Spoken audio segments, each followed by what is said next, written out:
Bom dia a todos. Eu vou fazer essa apresentação para vocês em dupla, com Lori Crisel. Acho que é se livrar.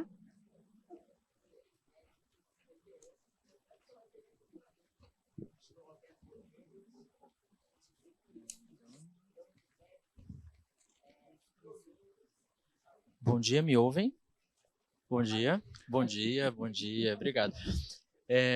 Bom, então, prazer imenso aqui, obrigado a Denise, agradecemos à Associação Catarinense de Medicina pelo convite, e a gente vai conversar um pouquinho sobre o tema de neuroarquitetura como uma das promotoras, né, da qualificação dos espaços de saúde. Então vai ser um prazer participar aqui junto com a Denise representando a KMX. A gente está com o passador de slides. Só antes, não. Lori. Esse aqui não é o de slide, né? É? Aqui é para frente. Perfeito. Antes, Lori, da gente entrar no tema.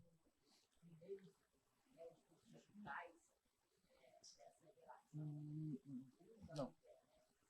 Só um segundo, por favor. Enquanto ela ajusta, eu gostaria que o Lori se apresentasse. Tá. Enquanto isso, vai se apresentando. Perfeito. Então, vamos lá. A gente pode ver aqui a junção das duas marcas, né? A KMX, representada aqui pela Denise Moraes, junto com o selo NeurinLab, o qual eu represento, onde nós trabalhamos especificamente com as mensurações neurocientíficas aplicadas à neuroarquitetura. Então, a gente tem aqui um compilado em relação a como essas métricas acontecem. Eu sou arquiteto por formação, a Denise também.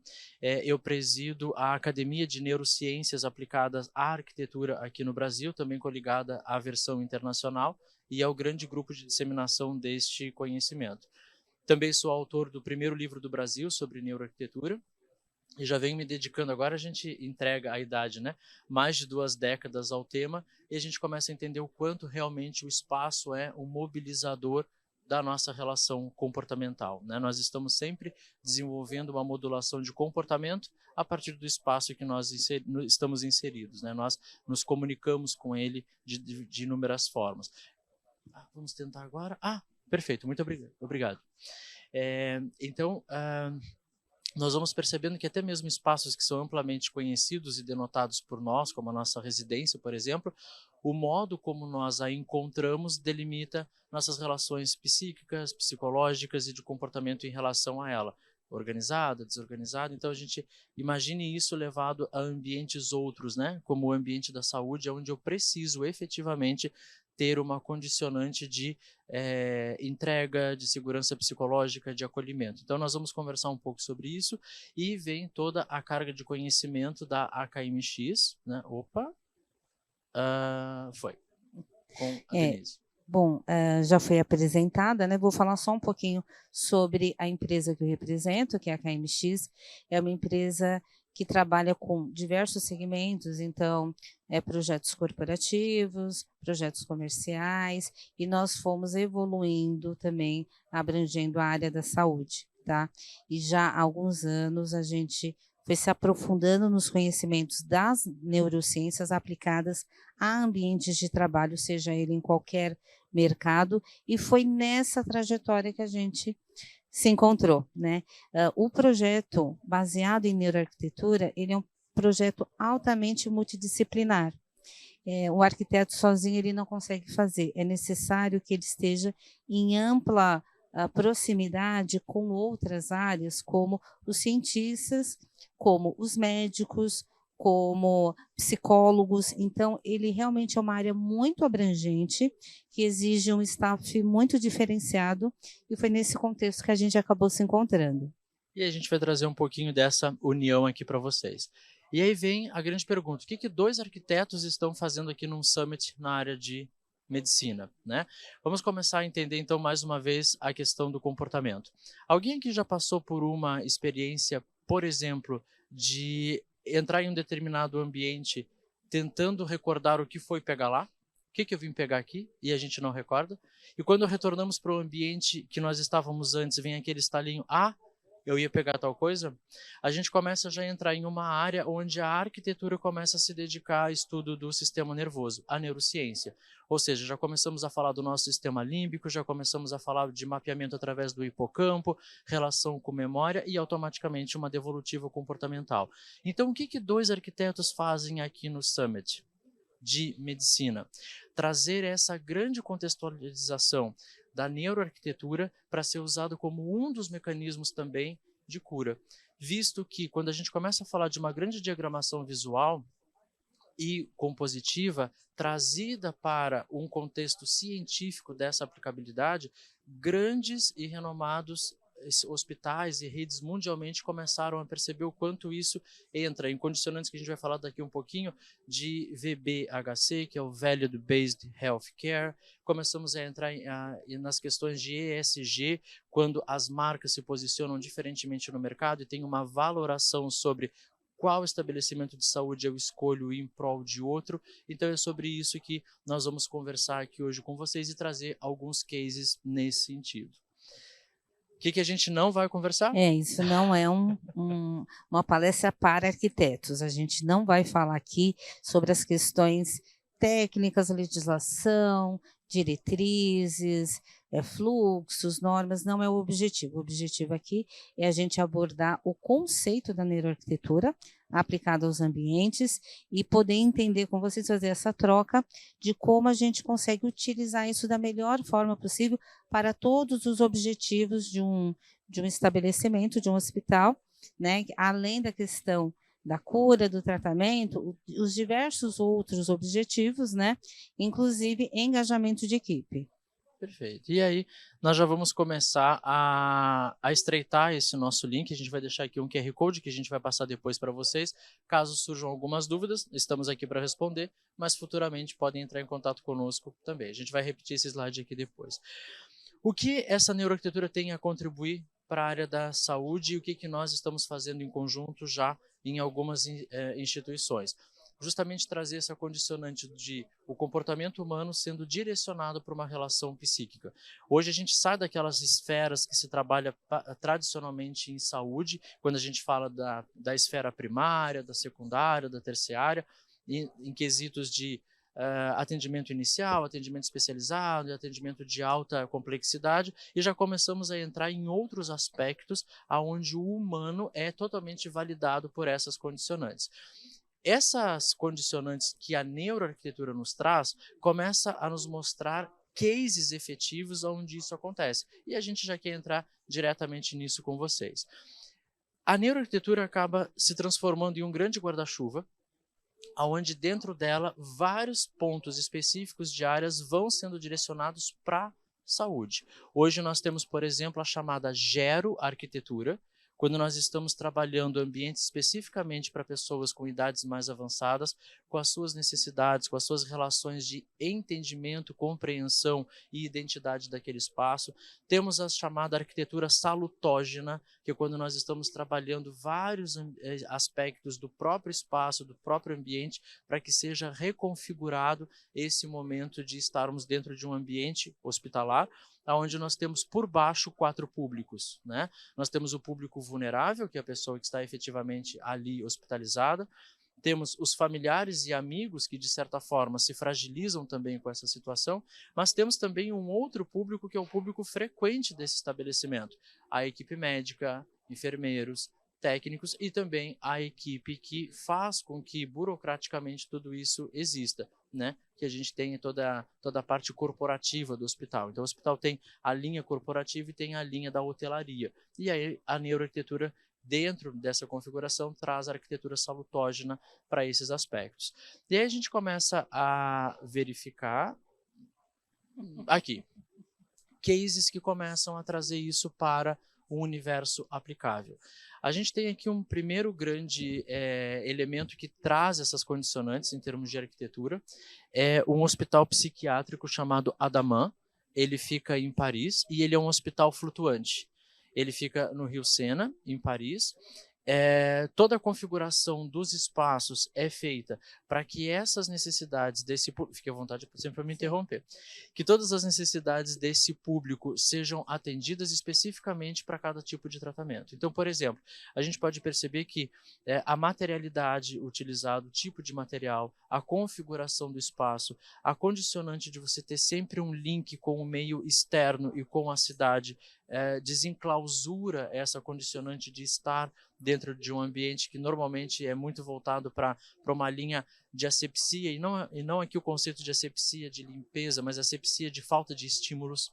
Então, tudo isso acaba sendo reorganizado através desse grande primeiro projeto que inaugura vários quesitos mundialmente, né? Por favor. Só aproveitando, porque a gente vai ver aqui uma sequência de cases, né? A neuroarquitetura, quando a gente fala dela aplicada aos ambientes, ela pressupõe estratégias. Então, são estratégias de projeto que nós vamos utilizar visando ter resultados que podem ser mensurados, tá? Depois a gente vai falar da questão da mensuração.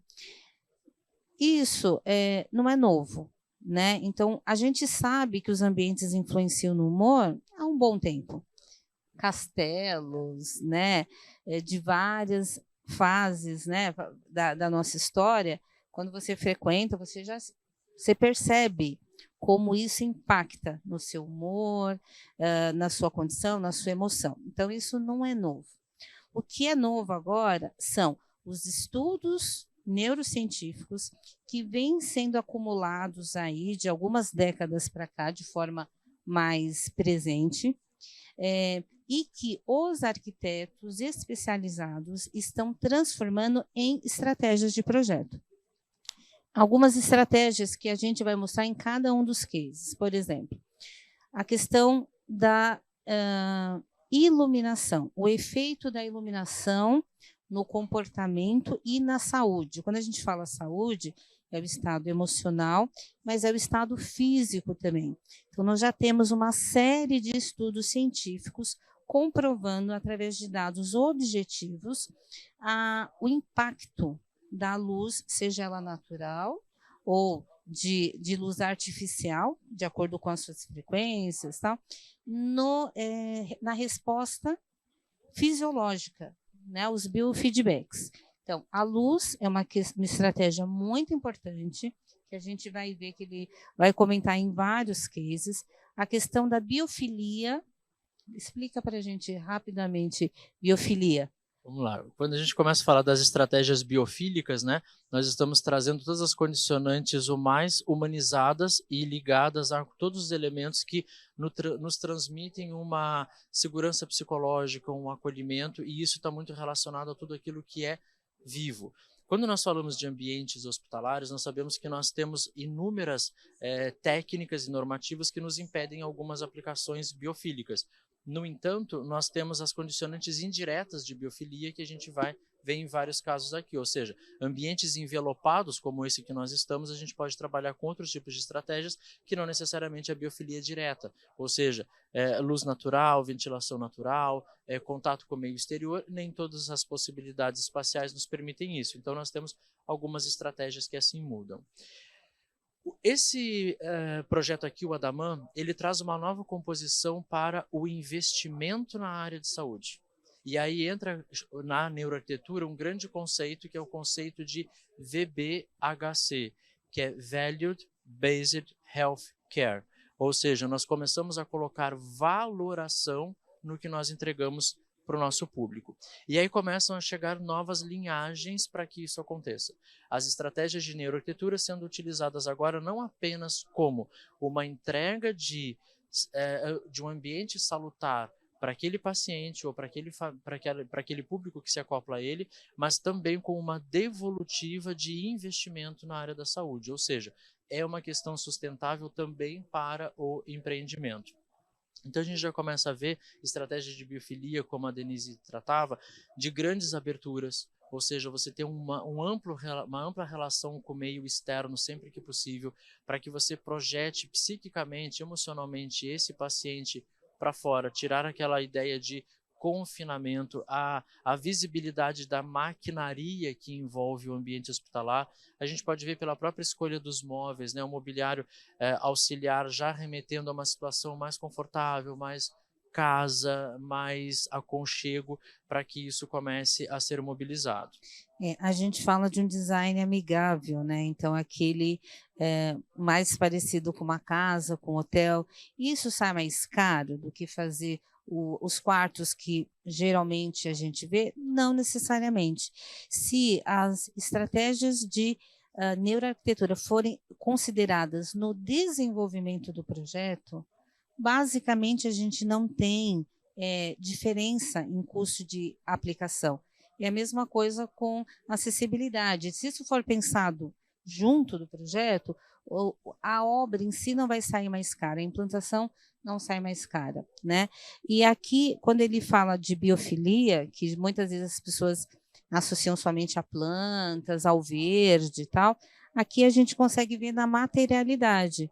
Então, revestimentos que remetam a materiais naturais. Então, quando a gente vê isto aplicado, o paciente ou o usuário, nem sempre é o paciente, pode ser o próprio colaborador que trabalha nisso, né? Ele recebe inputs, né, cerebrais, né, que isso vai realmente conseguir fazer com que resgate, né, sentimentos de segurança, pertencimento, compreensão. Exato. E nós vamos transformando isso em qualificação, né? Todos nós escolhemos ambientes. Por que nós escolhemos o restaurante que nós frequentamos? Por que nós escolhemos a loja que nós compramos? Por que nós fazemos essas escolhas? Porque nós temos uma valoração emocional em relação àquilo. Nós escolhemos algo em prol de outro algo, né? Então, ao escolher um ambiente onde eu quero ser tratado, onde a minha família vai se sentir mais confortável com isso, é onde entra o conceito do VBHC que nós falávamos aqui. Então a gente começa a entender que essa configuração de eliminar o máximo possível a característica hospitalar, o máximo possível trazer este paciente ou esses familiares para uma condicionante, aqui ainda vendo por enquanto só a parte de hotelaria do hospital, começa a trazer uma qualificação de uso, começa a trazer uma estruturação para que isso ocorra. Aqui um exemplo bem típico de quando nós falamos de biofilia direta e indireta, né? A direta é essa possibilidade, como está ali a pessoa que está na foto, abrindo a janela para o meio externo. Mas na parede já tem ali uma serigrafia onde me remonta a uma texturização de uma natureza. Às vezes surgem alguns questionamentos assim, tá, mas uma aplicação em uma parede nós sabemos que é falso. Sim, sabemos que é falso, mas pelo menos é um estímulo a ser entregue, melhor do que a ausência de estímulo. E nós, ao convivermos com esses estímulos, nós nos entregamos a ele. Se assim não o fosse, nós não iríamos ao cinema. Nós sabemos que a história é irreal. Nós sabemos que é inverídico, nós sabemos que é uma ficção, mas nós choramos, nós rimos, nós ficamos com medo, nós nos entregamos a estímulos que recebemos, mesmo sabendo que eles não são realísticos, né? Então a gente volta aqui para as questões de permeabilidade visual e essa condicionante da composição dos espaços híbridos de uma forma muito intensa, a escolha da materialidade, como a Denise trouxe amplamente. E a gente já começa a falar também de algumas outras estratégias onde você tem ali, de acordo com cada tipo de possibilidade de alocação de um determinado paciente, de uma determinada estrutura familiar, as condicionantes de, havendo a possibilidade, como nesse caso aqui, de você ter um meio externo extremamente interessante, utilizar ao máximo isso. E quando isso não ocorre? E quando nós estamos encravados em um meio urbano, e nós temos um visual que ele é tão inóspito quanto seria tradicionalmente uma instalação hospitalar. Então a gente começa a usar outros tipos de estratégia. Aqui a gente começa a falar especificamente sobre o que a Denise comentava antes, né, a questão da iluminação. Então hoje se trabalha muito com a chamada HCL, que é Human Centered Light, ou luz integrativa, como se já utiliza no mundo da iluminação, onde nós podemos ir compilando a modulação dessa iluminação de acordo com o que nós queremos trazer para essa ambiência em termos de resultado de um paciente ou de um recurso, tanto do corpo técnico quanto do próprio paciente, né? Essa inserção de iluminação mais brusca o tempo inteiro pode ser retomada de uma outra forma. E começamos a trabalhar então com os ambientes envelopados, que em muitos casos é uma realidade da grande maioria dos ambientes que compõem uma instalação hospitalar, ou seja, onde eu não tenho a possibilidade, seja por normativa ou seja pela própria planta predial, de me conectar com o meio externo. Então aqui a gente já começa a ver alguns cases que trazem estímulos para dentro desse segmento. Aqui, por enquanto, o estímulo é trabalhar com colorimetria, e já começam a acontecer essas mobilidades, mas eles podem ser construídos. Então, neste caso aqui, a gente está falando de um exemplo de uma instalação hospitalar que está encravada em um meio altamente denso urbano e não tinha possibilidade de vistas frondosas para o exterior.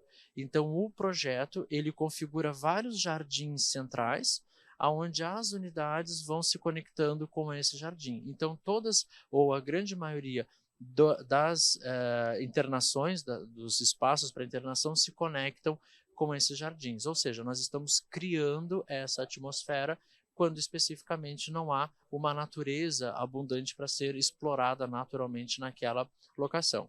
Essa estratégia é uma estratégia que começa a ser amplamente utilizada para vários segmentos, inclusive para a parte administrativa do hospital, porque, infelizmente, ainda é uma realidade de nós termos muitas estruturas hospitalares ou da área da saúde de modo geral, que o corpo de pessoas que trabalha naquele espaço é visto como uma parte do prédio. Ou seja, está lá, vai ter que se configurar o espaço que tem, esquecendo que essas pessoas também adoecem, que essas pessoas também não chegam a desenvolver um nível de pertencimento ou um nível de engajamento necessário para que todo aquele atendimento ocorra ou se manifeste, né? Aqui um outro caso de espaço envelopado, especificamente aqui são para exames que têm um tempo de permanência muito maior ou que pode gerar um certo desconforto no paciente. Então já se faz aqui alguns outros usos de biofilia indireta. Esse teto é um teto todo com painéis de LED e ele fica alterando esse céu e dando mobilidades para esse céu de acordo com o horário do dia, né?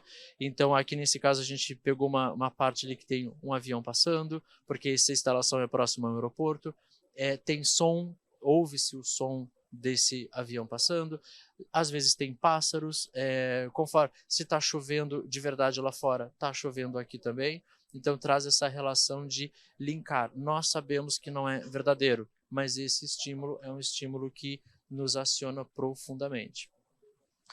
Continuando sobre o aspecto de que a equipe técnica é efetivamente o que faz um hospital acontecer, mas também temos a condicionante dos usuários, outros que ali se utilizam. Uma das estratégias de neuroarquitetura é a condicionante que nós chamamos de wayfinding, ou seja, como que nós mapeamos o espaço, como que nós nos apropriamos dele. Então são geradas esses setores, como a gente está vendo aqui, que eles servem para duas configurações. Uma delas para a gente gerar os momentos de compressão e descompressão, quando eu estou em trânsito e quando eu vou fazer um rompimento dessa transição, mas também servem como marcadores. Nós nos guiamos por referenciais dentro dos espaços, né? Então, determinados setores de transição são marcados, são configurados de uma determinada forma para que fique muito fácil uma pessoa que não é um usuário tradicional daquele espaço possa ir criando o seu mapa de apropriação daquele espaço. Eu acabei de passar por aquele setor verde que tinha vegetação na parede. E aí é muito fácil de você se coordenar. Existe um estudo de um hospital dinamarquês, que a gente não pegou a imagem porque a gente não teve autorização para utilizar, que eles fizeram isso na ala pediátrica. Então, os corredores da ala pediátrica, eles foram organizados, eles foram compostos por imagéticos infantis. Então, tem uma parte da ala é uma floresta, a outra parte é um oceano, a outra parte é uma praia, e aí quando as crianças estão andando, é muito fácil da criança se guiar. O quarto dela fica na floresta, o quarto dela fica no fundo do mar, o quarto dela fica na praia. Então, vão gerando esses mecanismos de mapeamento. E claro que para o familiar auxilia muito também. Mais um exemplo da estratégia de estarmos dentro de uma composição urbana muito adensada, então cria-se uma estrutura de voltar as espacialidades para o centro ou para núcleos que são gerados como esse aqui. Aqui especificamente a gente está falando de um centro geriátrico, né, falando de geroarquitetura. E temos aqui duas funcionalidades. A gente tem essa funcionalidade desse pátio central que nós estamos vendo na imagem da esquerda, onde tem todo um setor de recreação e todas as unidades voltam-se a ele, mas ele também tem uma segunda função que a gente pode ver na imagem da direita, que é poder ter uma circulação opcional. Eu posso circular por dentro do prédio, ou eu posso circular por fora do prédio. Por dentro do prédio, eu estou seguindo todas as normativas de exigências de qualquer deliberação que nós tenhamos em termos de norma técnica, mas, ou seja, eu não posso usar uma vegetação natural dentro desses espaços, mas eu tenho a opção de ir por fora. E aí eu também transito por essa espacialidade. E aí isso vai depender de acordo com o clima, temperatura, etc. Mas eu tenho essas escolhas. E percebemos que ali é possível que todas as unidades saiam para esse elemento também. Fique sempre à vontade para me interromper, Denise. Aqui a gente tem um outro caso também de um hospital em Singapura, aonde, de novo, é um grande adensamento urbano, não tem uma vista fantástica para o lado de fora, então criou-se uma grande estrutura de montar um super jardim, uma super floresta, que fica ao centro do prédio, e também essas conexões, essas grandes passarelas que podem ser um momento de aguardo, um momento de espera, mas também um momento de café, diálogo entre a família e também para os próprios colaboradores se utilizarem. Em um momento de chuva, muito quente, muito frio, usa-se internamente o prédio. O clima está favorável para se usar por fora, usa-se por fora.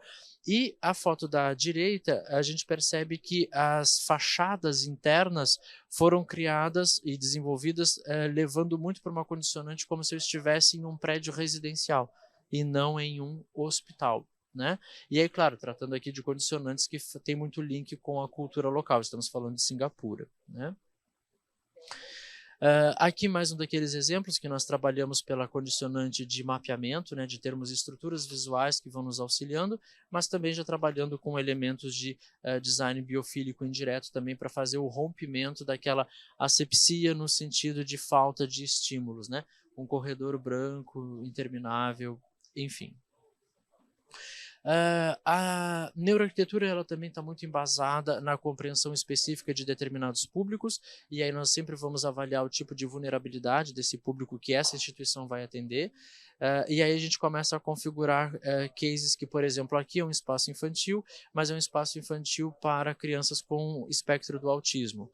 Dependendo do nível do autismo, se nós estamos falando de hipossensibilidade ou hipersensibilidade, vão sendo criadas também condicionantes que vão trazer uma maior conexão com esse público, o que automaticamente é um elemento favorável para os pais. E mais uma vez a gente volta a falar do value-based healthcare. Os pais vão escolher uma instalação onde seus filhos se sintam muito mais acolhidos, muito mais participantes daquela estrutura. A questão agora é o seguinte, né? Quando a gente olha esses espaços maravilhosos, porque é lógico, a gente só trouxe bons cases, a gente não mostrou aqui o que não se deve fazer. Como é que a gente sabe, tudo isso é lindo e a gente olhando, a gente consegue entender como isso vai impactar positivamente, mas muitas vezes isso é levado por um lado muito subjetivo, né? E às vezes até intuitivo. O que eu quero saber é o seguinte: quando a gente fala de neurociência, a gente fala de dados objetivos. Como que a gente faz? Como que eu mensuro? Qual que é a ciência do negócio? Bom, então, justamente aí entra a configuração da parceria da AKMX e do NeurinLab. Através dos dispositivos que o NeurinLab contém, o NeurinLab se traduz em um laboratório montado justamente e especificamente para trabalhar com neuroarquitetura.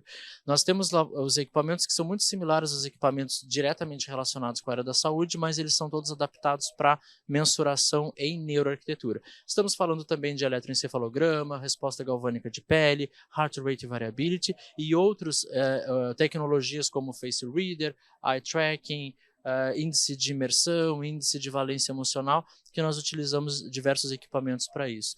E aí nós podemos ter duas configurações.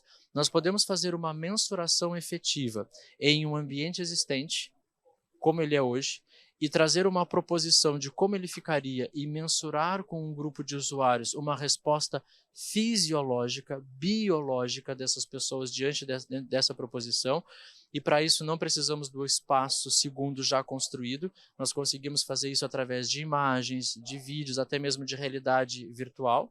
Nós conseguimos fazer um comparativo disso, e aí percebe-se naturalmente a qualificação do espaço. Esse seria um exemplo de retrofit, temos um antes e temos um depois. Mas quando nós temos uma proposição nova, uma clínica que será feita, um hospital que será construído, esse projeto já pode ser trabalhado de duas formas. No próprio momento compositivo dele, na criação desse projeto, todas as técnicas de neuroarquitetura já começam a ser utilizadas e, ao configurarmos isso visualmente, ele já pode ser submetido aos mesmos níveis de teste.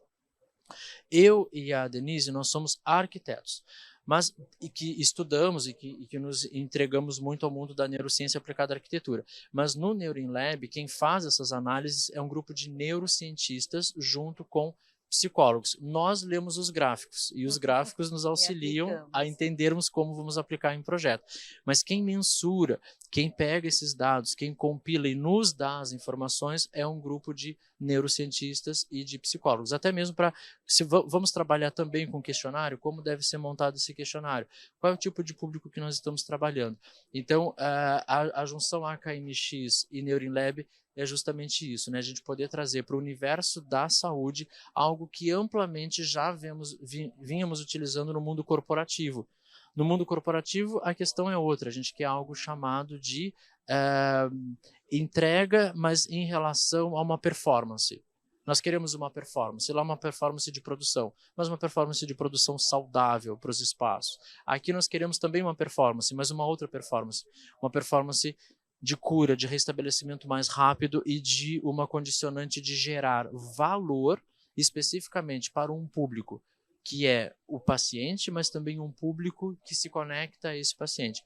Por isso que as questões de ESG, né, estão sempre caminhando junto com o VBHC para que isso se torne também um modelo de negócios dentro da área da saúde, assim como se tornou no mundo corporativo. No mundo corporativo se quer algo, a gente quer uma produção qualificada. No mundo da saúde nós também queremos algo, que é um restabelecimento também qualificado. A própria OMS traz que saúde não é apenas a ausência de enfermidades.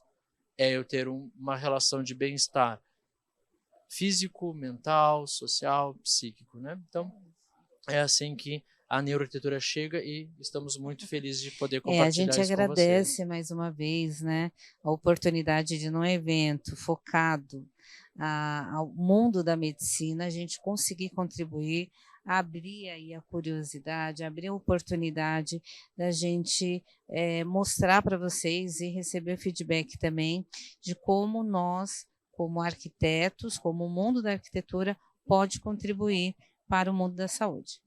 Perfeito. Ficamos à disposição para questionamentos, o nosso tempo já está acabando. Ficamos à disposição para questionamentos, vamos estar por aqui. E caso queira ser feito posteriormente, esse QR Code leva vocês para um quiz ali e nós teremos muita alegria em responder a todos. Muito obrigado. Obrigado.